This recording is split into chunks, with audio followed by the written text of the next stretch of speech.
Pansin nyo rin ba mga idol na napakabilis lumipas ng panahon?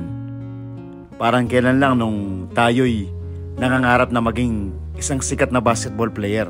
Parang kailan lang nung kailangan nating gumising ng maaga para makapag-ensayo at magpalakas. Yung mga panahon na kailangan mong makipagpalitan ng muka, bardugalan, kaldagan, para lang maisali sa mga collegiate varsity teams sa Metro Manila, na noon iniisip pa natin kung paano tayo magiging sikat na basketball player, maisali sa PBA o sa iba pang mga malaking liga. At dahil sa pagsisikap natin sa pangarap na iyon, nakamtan natin at nakamit, nakapaglaro sa iilang sikat na team sa Pilipinas, naging parte ng national team na i-represent ang bansa sa buong mundo.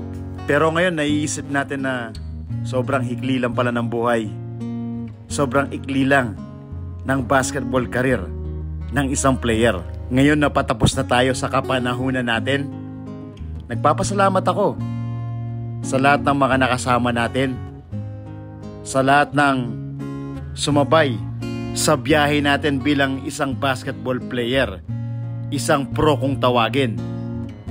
Oo, minsan mas masarap pa at masaya yung biyahe kesa sa mismong destinasyon.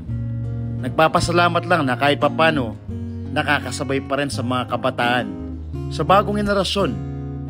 Hindi pa rin nawawala sa kondisyon. Oo, may iniindang injury, nagkakaedad na rin, pero yung paglalaro ng basketball nasa puso ko pa rin. Kung yung iba libangan lang, may tuturing ang laro na ito, para sa akin isa itong paraiso. Ang basketball ang naging buhay ko ng iilang taon. Ang basketball din ang bumuhay sa pamilya ko. Ngayon na malaya na ako makapunta at makalaro sa iba't ibang liga at lugar, nagpapasalamat ako sa lahat ng sumabaybay sa laro natin, simula kabataan hanggang ngayon na nagkakaedad na at malapit na ring magretiro sa paglalaro. Pero hanggat kaya, lalaro pa rin tayo, dahil ang basketball naging buhay na natin. At gusto ko lang ipaalam, idolo, na kahit saan man tayo magpunta, bit-bit pa rin natin ang pagmamahal at respeto, dahil ang basketball hindi lang libangan, hindi lang basta laro. Ito ay buhay ng nakararami.